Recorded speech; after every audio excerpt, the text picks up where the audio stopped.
আসসালামু আলাইকুম। World cup football নিয়ে কিছু কথা বলতে চাই। প্রথমে যদি ফিফা নিয়ে কথা বলি, ওয়ার্ল্ড কাপটা ওয়েল অর্গানাইজ ছিল, কিন্তু খেলার মাঠে অনেক কিছুই ছিল যেটা বিতর্কিত। আমরা সবাই জানি অনেক বছর ধরেই ফুটবল নিয়ে বিভিন্ন দেশ কমপ্লেন করে আসছিল। আসলে ফুটবলে একটা চিপ লাগিয়ে ফুটবলটা দূর থেকে রিমোট কন্ট্রোল করা যায়, আর এটা যদি করা হয়ে থাকে তাহলে আমি বলবো যে অনেক দেশই আনলাকি, তাদেরকে হারিয়ে দেওয়া হয়েছে।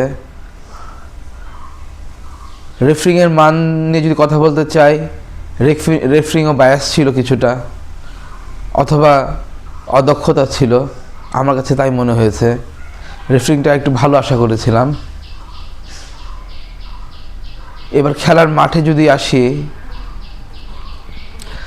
তাহলে দলগুলি অ্যাটাকিং খেলেছে এবং অ্যাটাকিং থার্ডে বেশি বেশি বল পাঠানোর যে বেসিক থিওরি, সেই থিওরিটা আলজেরিয়া বাদে অলমোস্ট সব দল দেখিয়েছে।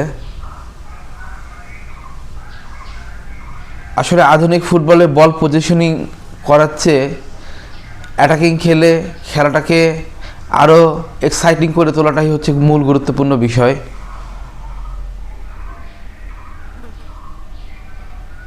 আর ডিফেন্স নিয়ে যদি বলতে চাই, ডিফেন্সে ফুটবলাররা ভালো সক্ষমতা দেখাইছে, অনেক স্লাইডিং ট্যাকেল করেছে, অনেক লং রেঞ্জ শটকে ব্লক করে দিছে, এই জিনিসগুলো ভালো লেগেছে।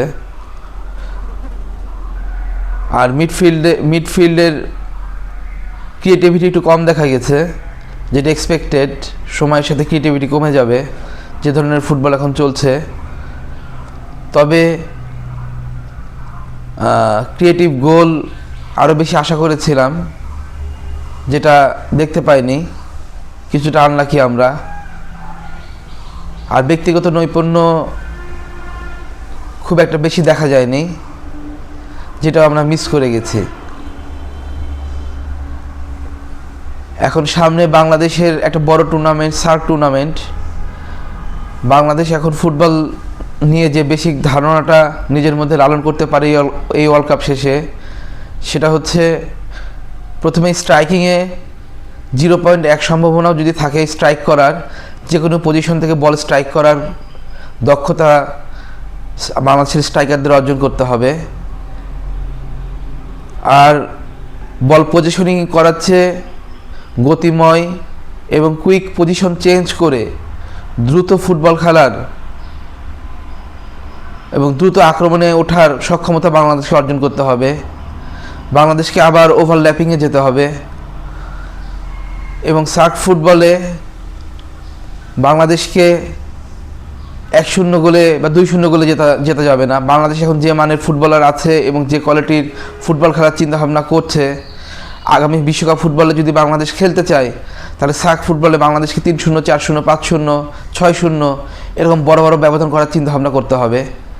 এবং এই স্ট্র্যাটেজিতে বাংলাদেশ যদি নেয় সার্ক ফুটবলে, তো সার্ক ফুটবল তো চ্যাম্পিয়ন হবেই এবং আগামী বিশ্বকাপে নিজেদের মেলে ধরার একটা বড় সুযোগ তারা পেয়ে যেতে পারে। শুভকামনা রইল বাংলাদেশ ফুটবল এবং বাংলাদেশের সকল ফুটবলারের জন্য। সবাইকে ধন্যবাদ। আল্লাহ হাফেজ।